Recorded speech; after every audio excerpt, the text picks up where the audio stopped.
Cox had a groin injury. Surprise, go figure. All right, there is your defensive PFF grades. Let's now shift gears over to offense. And Jacob, it makes me happy to know in first place is Jordan Love with a 76.3 and a 75.9 passing grade there. And again, you look at the stat line, right? And you go, man, he didn't have a big game. We have 188 yards passing, 2 touchdowns, no interceptions. This is what we talked about. If you can do that within these divisional games, not try to do too much and just protect the football and take what the defense gives you and play. He made a couple bad decisions. There was one RPO where they had a bubble set up, a bubble screen, and he chose to hand it off. However, I want to say this. You could see the bubble was there. They had the hat count. Should have threw the bubble. But on a 3rd and short, if he decides to throw that rather than hand it off and it falls incomplete, somebody drops a pass, I'm in here today going, run a damn football. You know what I mean? So yeah, I mean, the only 2 that I can remember is when he overthrew a wide open Tucker Kraft, who was running out the left sideline. Just put a little too much air underneath the ball. Otherwise, Tucker probably would have had another touchdown. And then there was like a third. I want to say maybe it was a 3rd and goal, or it was in the red zone where he forced the ball over to, I think it was Romeo on the left side again, and he had Tucker running wide open.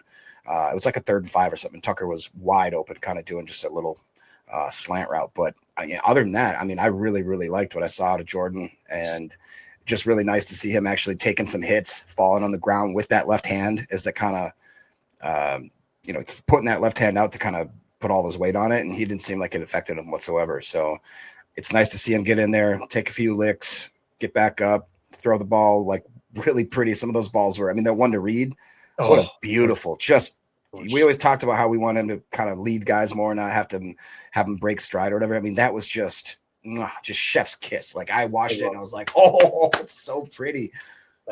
Definitely, man.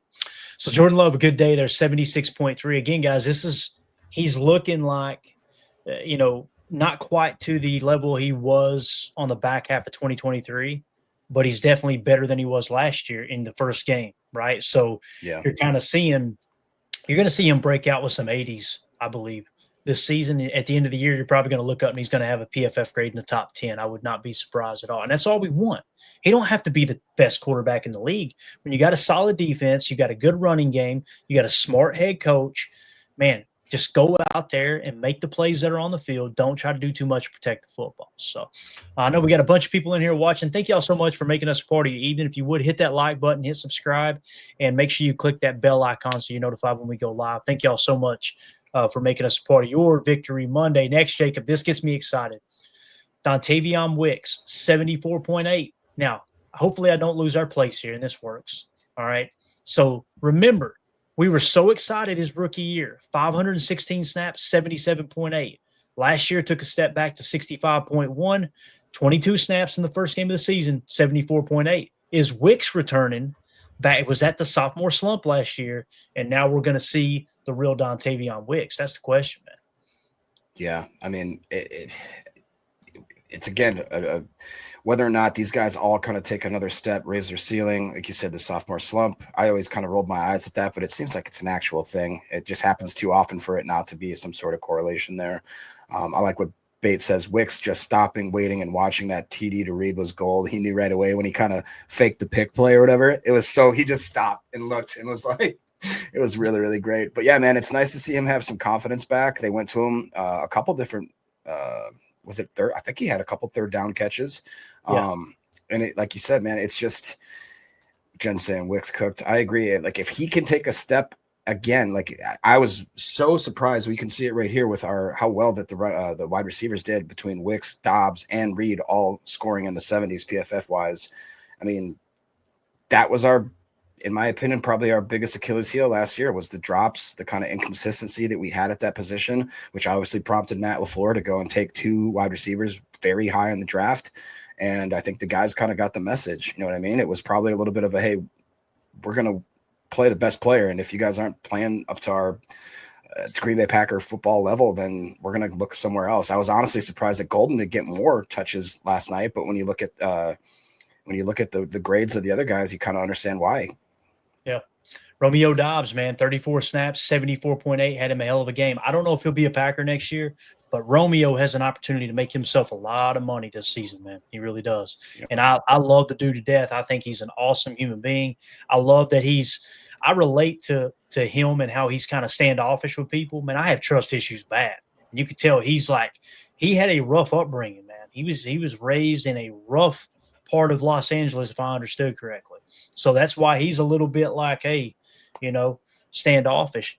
Man, he turns into a different animal on that field. And that catch he made, it made chalk talk.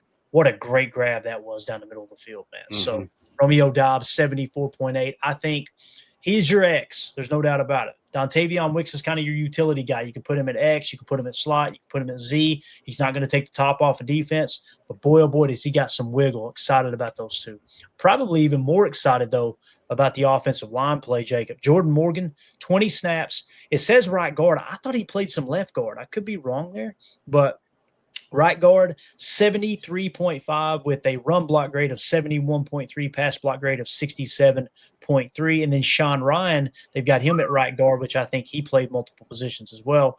33 snaps, 73.3, a pass block grade of 84.2. The fact that we took a weakness from that Philadelphia Eagles playoff loss, Jacob, and you turned it into its strength. And we talked about it all camp, and people were still worried about the offensive line. I'm telling you, man, Jordan Love had all damn day to stand back there and throw the football. Yep. Yeah, I agree. And like you said, man, what a pleasant surprise to see Morgan up there, to see Ryan up there. Even you can look at Jenkins, not a great day, but nothing terrible. Pass blocking, obviously, we wish it was improved a little bit, but I can't tell you how excited I am. I did see that Jen said that she thought it was left tackle as well, or I'm sorry, left guard as well for Jordan Morgan. But, I was kind of scratching my head as to why are they going to try any sort of rotation, blah, blah, blah. But it seems like it worked for him. I mean, there wasn't, we couldn't get much going in the running game early, and that was a little frustrating. That was probably the only thing that I was kind of critical of for the first half for sure. But even that seemed to kind of wane as the game went on. The guys seemed to have a little more push, but man, it was, even though it wasn't like a dominating performance, you could definitely tell that the point of emphasis from last year of just improving in the trenches, that they made a massive improvement there. And, I'm not sure if we can go toe to toe with guys like Philly or something like that, but the fact that we were able to push around Detroit on both sides of the ball is definitely a good indication that we're moving in the right spot. Definitely. Jaden Reed picking right up where he left off last year. Only 18 snaps, but a 71.2 PFF grade. Jacob, we look at it. I don't know why he continues to get hate by a certain portion of the fan base, but a 73.3 his rookie year, 71.7 last year, 71.2 this year. The dude is as steady as they come at wide receiver. Again, I think, had another touchdown, and that was a beautiful throw and catch. He looks so smooth. For people who think that Jaden Reed has a drop issue, I don't worry when they throw him the ball. I don't. I'm like, he's going to catch the freaking football. And he's built like a mini tank. To me, it looks like he put on 7 to 10 pounds of muscle in the offseason. So, and the foot, again, the 18 snaps, I think it has more to do with the foot than them wanting to work him into the offense more. I love the fact that you jump out to an early lead and you can probably pull him out of the game a little bit more, let that foot continue to rest up. And that's probably why you see Dontavion Wicks getting some more snaps like that. So, Chris Brooks, only 9 snaps, 66.8. They used a double running backfield, kind of an offset look. Reminded me of the old Mike Holmgren days. I know they wasn't in a true pro set or anything like that, but they had Chris Brooks playing wing, and he was doing a lot of zipper and yo-yo motion as well. Elton Jenkins at center, a 65.4. His pass block grade was horrible at 35.1. Not sure why. Run block grade of 70.9.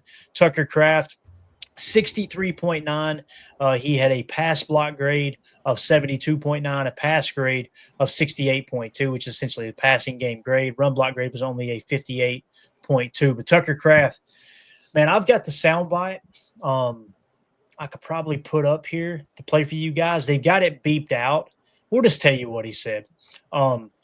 So Brian Branch, right? Brian Branch, remember he pulls Tucker's helmet off, throws it across the field, right? And he gets flagged for it. Like a couple plays, it might have been the next play, but shortly thereafter, Tucker Kraft catches the touchdown on him, stands up, and he said, "What you gonna do?" in a bad word, okay? And then he said, "What you gonna do again to him?" So, yeah, he called him a cat, as Jake told him. So he said, "What you gonna do? Yeah, what you gonna do?" So, Tucker Kraft, man, the fact that he's a captain too fires me up, man. Jordan Love, Tucker Kraft, and Xavier McKinney, I believe, are your three solid captains there. So, what do you think about Tucker, man? Do you feel like he did enough yesterday? Again, 63.9 is not a bad grade, but it just seems like PFF doesn't want to acknowledge that Tucker Kraft's a dog. Because that catch made chalk talk where Jordan throws it nose down, over the underneath, under the over the top. And Tucker Kraft, man, got as good a hands as anybody on this team. I mean, like Jen Wright says, PFF hates Kraft. Whatever. He just can't seem to buy a decent grade. But when you watch the tape, I don't know what else they want him to do, man. Like you said, he is an absolute beast on all aspects of the game, whether it be in the run game, the pass blocking, obviously his pass catching. Like you said, that touchdown was absolutely beautiful. The way that Love threw it while the defender's back was turned, Kraft hadn't even turned his head. He wasn't throwing it to Kraft. He was basically throwing it to a spot. And if Kraft was going to get there, he was going to be the only one that was able to catch that ball, nobody else. And the fact that he just threw that laser and Kraft, again, extended hands, reach catch, diving basically. He doesn't get enough attention for how soft and good a hands as he has. And then you add in the fact that he's an absolute just dog. I mean, he gets everybody jacked up. He doesn't take any crap. He stands up for his teammates. And he was smart enough to, after when it wasn't Kirby Joseph, it was Branch that ripped his helmet off. He just stood there and looked at the ref and said, "You serious?" Like, right. Whereas I think maybe Tucker Kraft of old may have went in there and started throwing some haymakers or something, but he understood the assignment, understood that all he has to do is keep cool and that gives us a 15, automatic first down. And I couldn't be more excited. I will say this, dude, and with all the amazing players we have, you guys know how much I love Brenton Cox Jr., Coop, X, Jacobs, all these guys. Tucker Kraft might be my favorite Packer of all time. Like, I really am that much in love with the dude. Yeah, with the jailhouse tattoos and everything. He's awesome. Yeah. Love that guy. It's someone that if he didn't make it to pro football, I could have seen him in my dad's biker club, man. You know what I mean? Like he'd be at the house on a Saturday night, get the tattoo gun going. For those who don't know, my dad did tattoos for about 20 years right out of our dining room. He was real popular back home in Kentucky doing tats. Really, really talented in that regard. So I could see a young Tucker Kraft sitting in there if he didn't make it in football, just getting tatted up on a Saturday night. Jen Wright says Kraft catches all Love's rocket balls. Man, it's just like it sticks to his gloves. Yeah. Like he's got strong hands, man. His hands are way, way, way underrated for sure. All right, moving along here. Zach Tom, 63.7, obviously left the game after that Aiden Hutchinson cheap shot, only played 30 snaps. He graded out a 63.7. However, pass block grade against Hutchinson, Jacob, 72.0. Shut him down, man. Rasheed Walker, 63.0 PFF grade. Matthew Golden got 23 snaps, 61.8. Not bad. We talk about it, right? As a rookie, you want to grade out in the 60s. And again, man, I've got a shot here I want to show you guys. Let me drop this down real quick, and we'll come right back to the PFF grades. This picture goes so hard, bro. It was over on Packers.com. Look at that shot right there. That's a rookie. That's and awesome. Again, thicker than a bowl of oatmeal. The dude's got, I'm telling you, man, he's got meat on the bone, just kind of like Jaden Reed. They're kind of built similar in that regard. He's going to be a lot of fun to watch this year, man. I know people will see he only had, one or two catches, and the PFF grades were somewhat, low, if you will. I'm telling you, man, what I seen yesterday from Matthew Golden, I'm excited. But what do you think? How did you feel about Matthew Golden's first game in the NFL? I would have thought that he would have graded higher than 61 or whatever it was. I would thought he'd maybe be in the low 70s just because every time I watch him run a route, they look crisp, they look clean. I'm not an expert or PFF analyst or anything like that, but the few times that I watched him get the ball, he caught it in stride, moved upfield, made a couple plays. What more can you ask? And yeah, I mean, this is posterizing Mr. Terry and Arnold right there. And couldn't ask for more, honestly, from a guy like that. I'm excited to see what he does next week. If he really maybe they unlock him a little more, give him more opportunities. But man, what a good start to his career. Yeah, and as someone says in the chat there, Jen Wright says his run blocking needs work. Absolutely, 50.8. But again, it's not what he's known for. But you guys know, man, in this Matt LaFleur offense, dude, you got to be willing to block. I think as it was once said, no block, no rock. That's right. And he'll learn that, Jacob. He'll learn that real quick, real quick. So John Fitzpatrick, 61.6. Savion Williams, only 3 snaps. However, you think he might be our return guy this year, Jacob? You I think hope so. Yeah, I hope he looked so. good, didn't he? Yeah, definitely. Yeah. Looks like he has a little bit of a spark too. Like he just, Yeah. And again, when you look at the kickoff team too, right? Let's think about him on kickoff return. You need more of a running back build than a wide receiver or a real speed guy because it's more of a running play now with the change in the rules. I could see Savion being really good at that because he's good at making contact, running through arm tackles, things like that at TCU. He's kind of a tough runner in that regard. So maybe he would be the fit there. Josh Jacobs, a 59.2. Obviously, it was a rough day at the office for Jacobs. I love that they kept going to him, made the Lions constantly think about the run, even though it wasn't that effective. He did make Chalk Talk have one explosive run, which I think led to either a touchdown or a field goal. He had a run of 15 yards, which was a really nice run outside as well. Darian Kennard, only 15 snaps, but a 57.2. Emmanuel Wilson, only 2 snaps. We'll throw it out. Malik Heath, 11 snaps. Luke Musgrave, 17 snaps. Aaron Banks had a rough day. 43 snaps, according to PFF, had a 44.0, a 63.1 pass block grade, and a run block grade of 40.5. So there are your offensive PFF grades. Yeah, a lot of fun, though. A lot of fun watching that team kind of come together. Let's take a quick look at the special teams grades from yesterday and give a special shout out to Chris Brooks, 17 special team snaps, 90 PFF grade. Nick Neiman, however you say the name, he was the late acquisition there, right? Special teams, 16 snaps, 83.5. Kingsley Egbore had a rough day on defense, it looked like, right, Jacob? 13 snaps on special teams, 78.9. Xavier McKinney, 67.1. I love that X is out there playing 10 special team snaps. Yeah, it's crazy. Dude's just such an unselfish player. Katano Ladapo, 64.2. Matt Orzik, 64.2. Tyron Hopper, there you go. He had 16 snaps on special teams. So Hopper was kind of a special teams guy yesterday. So, again, let's see if anybody hurt themselves for the future here. Javon Bullard, man. Bullard got a 30 on 12 snaps. Evan Williams, but again, he shined on defense, so you kind of give him a little more grace. Bullard had a rough day, man. Let's see if he bounced back next week. That's what it sounds like. So. Just so you know, the Bears went down the field, 10 plays, 61 yards, and they just Caleb scrambled in. He looked pretty sharp. It's a beautiful thing about when you get 2 NFC North teams playing, Jacob. That doesn't mean that the Bears are good or Caleb's good. That means the Vikings suck, right? So I am gonna watch. I mean, I'm gonna love watching this game no matter what happens because either way, I get to make fun of a NFC North opponent. Get ready to go. What we're going to do right now. Guys, thank y'all so much for tuning in. We really appreciate you. We're going to get out of here. Those are your PFF grades. Tomorrow, we'll be doing Chalk Talk. We'll probably have a little bit of a 20-minute segment on the front side, and then we'll jump into Chalk Talk. Jacob, you got anything else you want to hit on before we wrap up, man? I just got a couple fun facts real quick, and then we'll get out of here.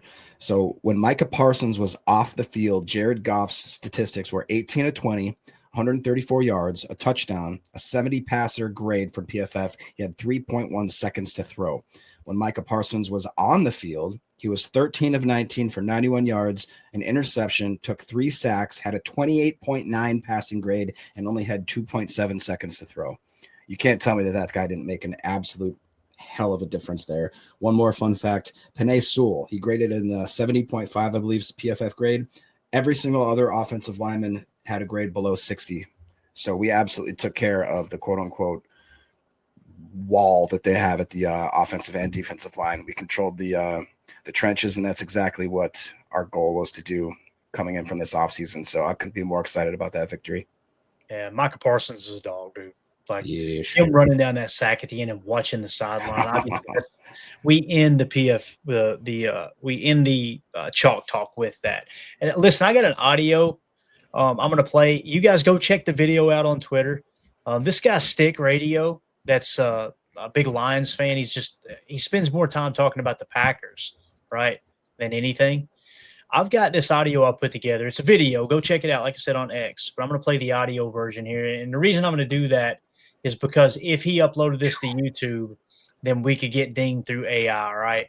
However, he put the video together talking trash about the Packers, and I just did a little edit here, Jacob. You'll be able to see it on our screen, but the viewers won't. But let's just take a second to enjoy this right here, if you will. because it's week 1 against the Packers, who their whole damn team is injured. Rushing 4. Goff taken down. Starting wide receivers injured, guard injured, cornerback injured, Jordan Love injured. Pass intercepted. Dan Campbell wants retribution. Goff at the goal line. Goff, did he get out? It's Gary, Rashawn Gary. This is a reckoning this year. Just like Wyatt Earp and Tombstone got me fired up today. Dan Campbell crying. Once again, what to ask today. The Packers don't stand a chance. It's impressive. Back to Jacobs. Back to extending the record. Now 9 consecutive games with a touchdown. Jordan Love not going to be able to get it done. But he does this time. Love from the pocket to the end zone. And Kraft has it for a Green Bay touchdown. Jordan Love not going to be able to get it done. Here's Love heaving it down the field. And he's got his man. He's got Dobbs. Jordan Love not going to be able to get it done. Here he is throwing to the end zone. He's got a touchdown pass to Jaden Reed. Look at me. Look at me. 4th and 2. They throw him down. That's Wyatt. I'm sorry. Your team sucks now. His Goff's being chased by Parsons. Look out. He's got him. We got to end it right there because of the copyright, obviously. So, yeah, again, go give him a look-see over there at Stick Radio. He posted that video thinking he was doing something special, and boy, oh boy, he's getting raked over the damn coals. This video I put together now is like over 100,000 views too. So we've posted it about 3 different times. So Jen Wright said Twitter letting dude have it. Even other Detroit fans, they should, right, Jen? Like if we had. We've got a couple of those in our fan base, to be honest with you. We just ignore them on this particular program. But, yeah, it was pretty embarrassing. So, anyway, that's it. Jacob, thank you for your time, buddy. Appreciate you. Of course. All right, man. And special shout-out. Thank y'all for the super chat. Joyce Martha, R.R. Smith, William Herman, and Mike Hebring. Thank y'all so much for the kind donation. We'll see y'all tomorrow, 6:30 p.m. Central for PTA Live, where we'll do Chalk Talk, breaking down the top plays from the Packers Detroit Week 1 thumping, ass whooping, whatever you want to call it. And then, guys, quick turnaround, Jacob. Wednesday, we're talking Commanders. We got a pregame show and a postgame show on Thursday night. So let's go. Everybody have a great night. As always, let's go out and be the change we want to see in the world and go back. There we go. Bye, guys.